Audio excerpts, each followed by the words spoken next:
ওকে, আমরা heading tag গুলো দেখলাম, এরপর দেখবো হচ্ছে পি ট্যাগ। কি ট্যাগ দেখবো? P tag. পি ট্যাগ মিন প্যারাগ্রাফ ট্যাগ। সাপোজ আমি একটা হেডিং ট্যাগ দেখলাম,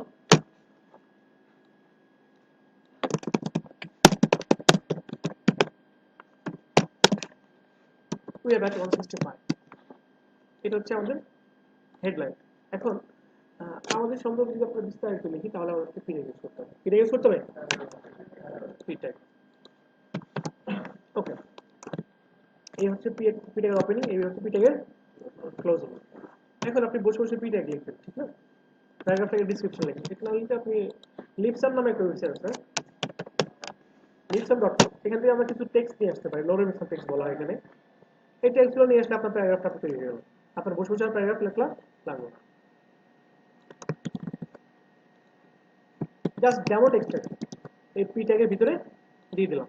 এখন দেখেন এগুলো প্যারাগ্রাফের মতো করে আচরণ করে, বুঝা গেছে? এটা হচ্ছে হেডলাইন আর এটা হচ্ছে প্যারাগ্রাফ। প্যারাগ্রাফ নিজেও একটা ব্লক এলিমেন্ট। কি এলিমেন্ট? Block element. কিরকম? সাপোজ মনে করেন আমি অল্প একটু টেক্সট রাখলাম, হ্যাঁ, এরপর এই প্যারাগ্রাফটাকে কপি করলাম, মার্ক করে কন্ট্রোল শিফট ডি, তাহলে পূর্ণাঙ্গ প্যারাগ্রাফ কপি হয়ে গেছে না?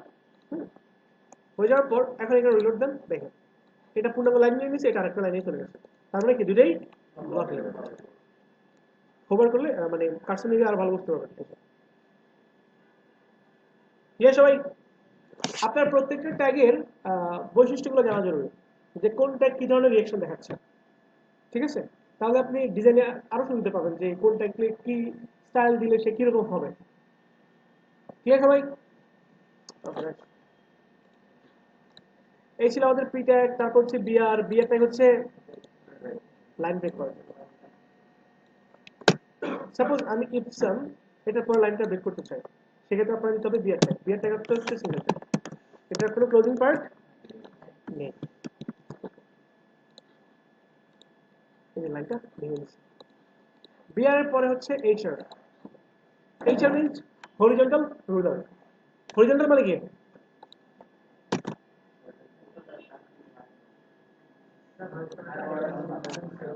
হরিজন্টাল মানে হচ্ছে আনুভূমিক, ভূমির সাথে। হ্যাঁ, আর ভার্টিক্যাল মানে হচ্ছে লম্ব, সোজাসুজি। হরিজন্টাল মানে হচ্ছে কি? ভূমির সাথে, আর ভার্টিক্যাল মানে হচ্ছে লম্ব। তো এইচআর মিন্স হচ্ছে হরিজন্টাল রুলার, মানে আপনাকে একটা দাঁত দাঁত ক্রিয়েট করে দিবে। তো আমরা পি এর নিচে এইচআরটা নিলাম, পি এর নিচে কি নিলাম? এইচআর। তার মানে পি এর নিচে আমরা দাঁত পেয়ে যাবো। পাইছি? ক্লিয়ার? আপনি না বুঝলে একদম লজ্জার সঙ্গে ভুলে কোশ্চেন করবেন, ঠিক আছে? তারপর দাগটা পেয়ে গেলাম এই চার্ট দিয়ে। তারপর হচ্ছে বি। বি ট্যাগ হচ্ছে কোনো কিছুকে বোল্ড করার জন্য। বি ট্যাগ আর স্ট্রং ট্যাগ সেম কাজ করে। সাপোজ মনে করেন আমি এই যে লোরেন এই লেখাটাকে একটু বোল্ড করতে চাই, সেক্ষেত্রে আমাকে ইউজ করতে হবে কি ট্যাগ? B tag. এটার ভিতরে আমি লোরেম লেখাটা লিখলাম, ঠিক আছে? এবার দেখেন লোরেমটা তুলনামূলক বোল্ড হবে, বুঝছে? সেম কাজ করা হচ্ছে স্ট্রং ট্যাগ। ধরেন আমি দুই জায়গায় স্ট্রং দিয়ে দিলাম, স্ট্রং, সেম কাজ করতে, ঠিক আছে? ওকে, স্ট্রং এর পর হচ্ছে আই ট্যাগ। আই হচ্ছে লেখাকে ইটালিক করার জন্য।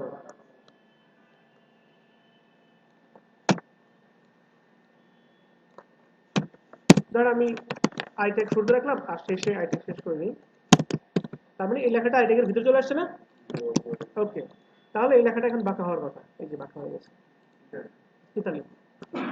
তো আই ট্যাগ দিয়ে আমরা যে কোনো কিছুকে বাঁকা করে ফেলতে পারি, যে কোনো কিছু না, মেইনলি হচ্ছে টেক্সট, ঠিক আছে? আই ট্যাগের পরে হচ্ছে প্রি। এই প্রি ট্যাগটা আসলে আমাদের ডিজাইনে কোনো কাজে লাগবে না, এটার কাজে লাগবে আপনার ডেভেলপমেন্টে, বুঝে গেছে? একটা গণিতের একটা ম্যাথমেটিক্যাল ইকুয়েশনের কথা চিন্তা করেন, বা একটা সাপোজ আপনি একটা গণিত করছেন। এখন এখানে খেয়াল করেন,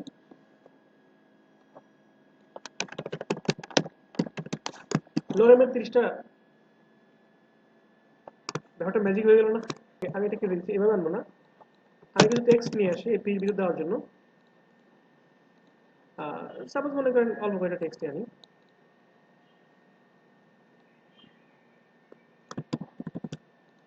এই টেক্সটগুলো এখানে ছেড়ে দিলাম, তাহলে আপনি এই টেক্সটটা এখানে দেখতে পাচ্ছেন না?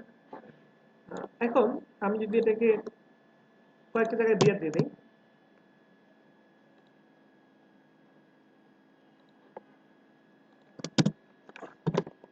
বিয়ার, তাহলে লাইনটা ভেঙে ভেঙে যাবে।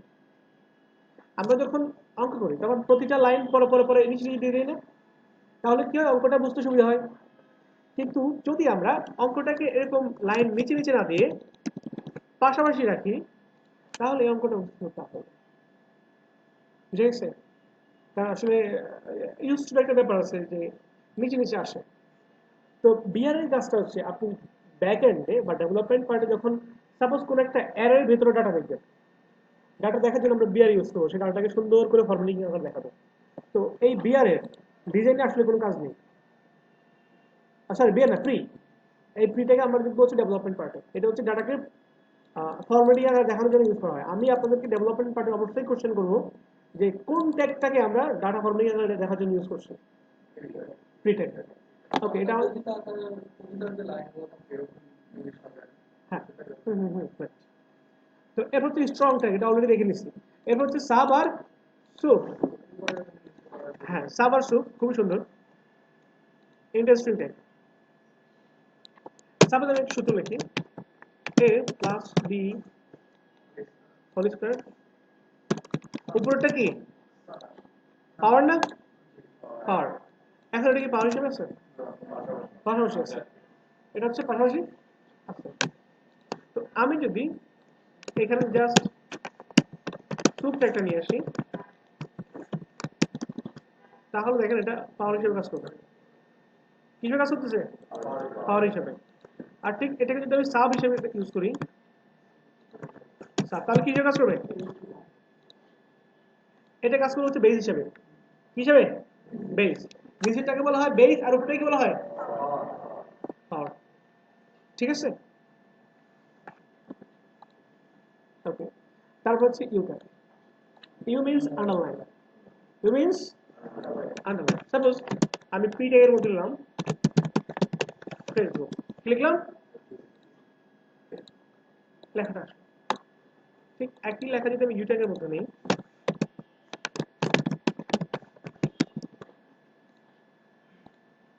এটা কি আসছে, আন্ডারলাইন আসছে। তার মানে হচ্ছে ইউ দিয়ে আমি আন্ডারলাইন